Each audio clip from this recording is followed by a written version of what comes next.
Paulinha, Simone, Fatiminha, Alzira, Roberta, Liene, Vânia, Gustavinho, Ferdinando, Tiago, Lúcio, Carlos, professores e tantas outras personagens recheiam a nossa história, o nosso texto de teatro, coisas que toda garota deve saber sobre garotos, coisas que todo garoto deve saber sobre garotas.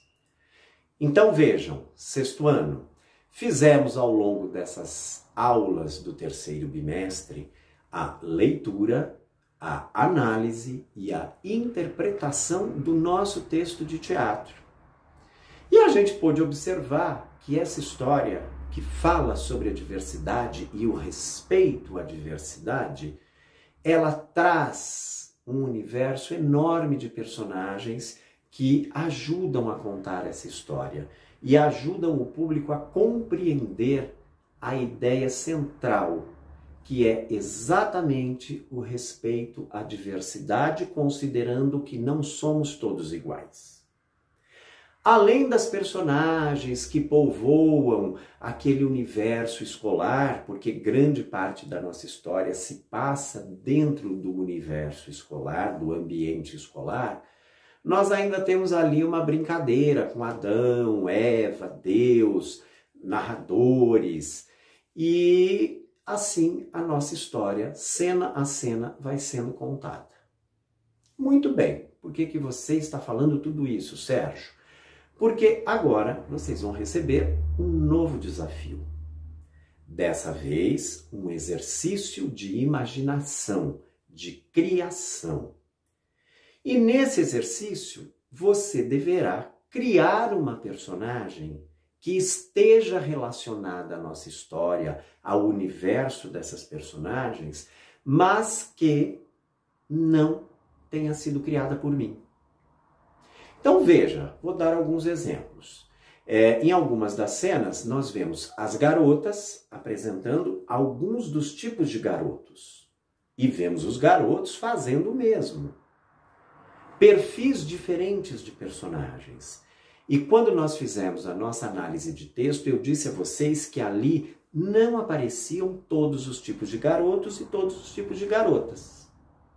Então, desta vez, você deverá imaginar uma personagem nova nessa história. Como se ela fizesse parte dessa história. E aí, você pode percorrer caminhos diferentes para o seu trabalho de criação. Digamos que você se interessasse em criar um outro tipo de garoto ou garota que não apareça no texto. Então, primeiro passo. Qual seria esse tipo de garoto e garota? Que características essa personagem teria? Qual seria o nome da personagem? Primeiro momento, você cria a personagem. E num segundo momento, você deverá escrever, redigir uma pequena fala dessa personagem. Eu gostaria, inclusive, de lembrá-los que em uma das nossas cenas, há 2 garotas e 2 garotos que quase são entrevistados pelo público. É como se estivessem sendo entrevistados pelo público. E eles dão os seus depoimentos individualmente numa pequena fala. Então, o que eu quero que você faça? Além de criar a personagem, o seu nome e um perfil, você deverá criar uma pequena fala, decorar essa pequena fala, gravar num vídeo de, no máximo, 1 minuto. Então, a ideia é você trazer novos elementos, novas personagens que sejam interessantes para dentro dessa história que está sendo contada. Então, partindo dessa ideia, você, desta vez, não deverá usar absolutamente nenhuma personagem que eu já tenha criado no texto. Nós já fizemos, inclusive, 2 exercícios relacionados às personagens do texto. Além da leitura, um exercício em vídeo e um exercício que reuniu os componentes de teatro e de artes. Então, desta vez, o seu ponto de partida para esse exercício de teatro é sim o texto. Você deverá inspirar-se na história que está sendo contada. No entanto, trazendo uma nova personagem para dentro da história. Mas, Sérgio, eu preciso necessariamente criar um tipo de garota ou um tipo de garoto? Não, a nossa história não é feita apenas dos garotos e das garotas. Vejam, há vários professores, inclusive eu cito os nomes dos professores com os quais vocês têm aula no 6º ano. Eu não poderia, de repente, criar um novo professor? Poderia. Na história, eu cito a Angélica, eu cito a Ana Lúcia. Eu não poderia criar uma nova personagem que também estivesse ali no ambiente escolar? Poderia. Não sei se vocês se recordam, mas numa determinada cena, um dos garotos ainda diz assim: "Ai, se eu tirar E de novo na prova, minha mãe me mata." Eu não poderia criar uma mãe, um pai de uma das personagens que existem dentro da história? Poderia. Então, o que eu quero que vocês entendam é o seguinte: nós estamos contando uma história. Dentro dessa história existe um tema, existe uma ideia, existem mensagens que estão sendo passadas e, de maneira geral, dentro do ambiente escolar. Então, quando você for criar a sua história, você não pode criar nada que esteja desconectado daquilo que está sendo contado como história. Então, existem muitas possibilidades. E aí é o desafio. Um exercício de criação, de imaginação. E aí a sugestão é pegar o texto, reler o texto, rever as personagens e pensar. Que personagem nova eu poderia trazer para essa história? Esse é o seu desafio. Muito bem, Sérgio, e aí? O que eu faço? Criei a personagem, escrevi uma pequena fala que é lembrem-se, no máximo de 1 minuto, tá? Há um vídeo que vocês devem gravar. E agora, o que eu faço? Vamos voltar pelo caminho do primeiro exercício que vocês fizeram com o vídeo. Vocês devem pensar em caracterizar essa personagem com acessórios, com adereços, com figurinos que talvez vocês tenham em casa. Você deve se preocupar com o ambiente onde você vai fazer essa gravação. Um ambiente silencioso, que não tenha tanta interferência externa, ruídos externos. Você deve se lembrar de algumas dicas que eu dei. Por exemplo, fundo e a roupa que eu uso, sempre num contraste. Os fundos normalmente lisos, escuros ou claros, não importa, mas sem muito detalhe, quadro em parede, esse tipo de coisa, porque quem tem que estar em destaque na cena é você, não o fundo. Se você tiver um fundo escuro, como eu tenho aqui, procure usar figurinos, acessórios mais claros para você se destacar. E, obviamente, que se você tiver um fundo claro, procure usar elementos mais escuros.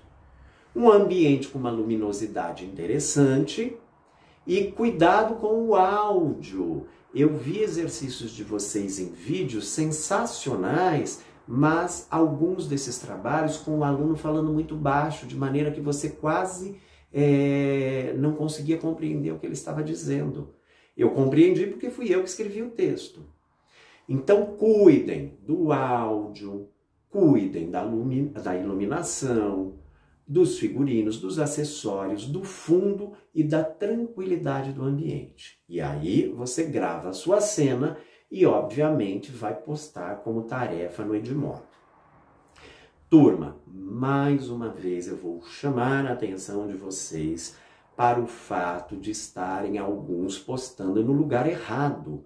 Veja onde você está postando o seu exercício, ok? Muito bem, Sérgio, este é um exercício obrigatório ou não? Vamos voltar ao início do ano, quando ainda no ambiente presencial, eu disse a vocês que em todos os bimestres nós temos exercícios obrigatórios e não obrigatórios. Neste caso, o que eu estou propondo hoje a vocês é um exercício não obrigatório. Ah, então, se eu não fizer, eu não preciso assistir a videoaula? Claro que você precisa assistir a videoaula, porque a aula é para todos. A possibilidade de fazer o exercício, não. Então, você deve sim assistir a videoaula até o fim, para depois decidir se você fará ou não o seu exercício. Vai interferir no meu conceito bimestral? Não, se o exercício é não obrigatório, não pode haver prejuízo na sua avaliação. Neste bimestre, nós já tivemos 3 conceitos avaliativos. Na nossa sequência de lives em que fizemos a leitura e análise do texto, eu avaliei a participação de vocês em aula. O segundo trabalho avaliativo foi exatamente o do vídeo. O terceiro trabalho avaliativo é aquele que vocês fizeram em conjunto com a arte, que era um trabalho de fotografia com as selfies. Este exercício que eu estou propondo hoje, ele seria o seu 4º instrumento de avaliação. Mas ele é um exercício não obrigatório e é o último do nosso bimestre. Ok, turma?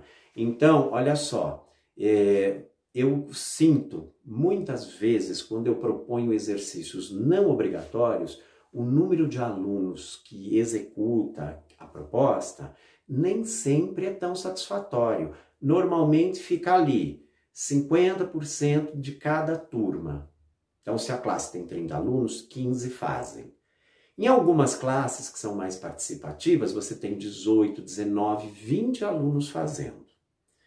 Então, o que eu sugiro a vocês? É um exercício não obrigatório? É, mas ele é importante para você desenvolver determinadas habilidades. E lembrem-se, nas nossas orientações de estudos, tanto em arte quanto em teatro, ainda lá no começo do ano em ambiente presencial, eu costumava usar com frequência uma frase da orientação de estudos. Experimente, arrisque, tente. Você só vai se desenvolver a partir das tentativas e dos erros. Então, seja atrevido. Lembram-se do jogo das pedras no início do ano? E eu dizia a vocês o quê? Cada pedra era um obstáculo no seu caminho. Para você passar para a pedra seguinte, você precisava pisar na anterior. Os exercícios são assim. Cada vez que você faz uma proposta de trabalho, que você executa uma proposta de trabalho, você está superando uma dificuldade, você está atravessando um obstáculo. E isso é importante para o seu desenvolvimento, para o seu aprendizado. Ah, mas eu nunca mais na minha vida vou fazer teatro, eu não gosto de teatro, já está acabando o ano. E daí que você nunca mais vai fazer teatro na sua vida? Quem foi que disse que esses exercícios são importantes apenas para quem vai fazer teatro? Então, turminha, se eu posso deixar uma mensagem final, é aquela das orientações de estudo. Experimente, arrisque, tente, erre para acertar. Eu tenho certeza que virão coisas muito criativas, porque agora vocês estão tendo a chance, efetivamente, de criarem, de trazerem para o trabalho algo seu, uma invenção sua, como se você fosse um colaborador na dramaturgia, na escrita do texto. Ok? Muito bem. Como sempre, darei a vocês 2 semanas para fazerem essa proposta de trabalho. E aí, pessoal, como estamos chegando ao final do bimestre e trata-se de um exercício não obrigatório, se você não postar o exercício no Edmodo na data correta, eu não vou mais aceitar este trabalho, porque ele é um trabalho não obrigatório, tá? Então, prazo é prazo, precisa ser cumprido. E 2 semanas são suficientes para você poder fazer esse trabalho. Muito bem, estou à disposição de vocês, pelas mensagens do Edmodo, nas lives, mas ponham a cabeça para queimar e criem coisas interessantes, porque vocês têm muita capacidade para isso. Bom trabalho para todo mundo!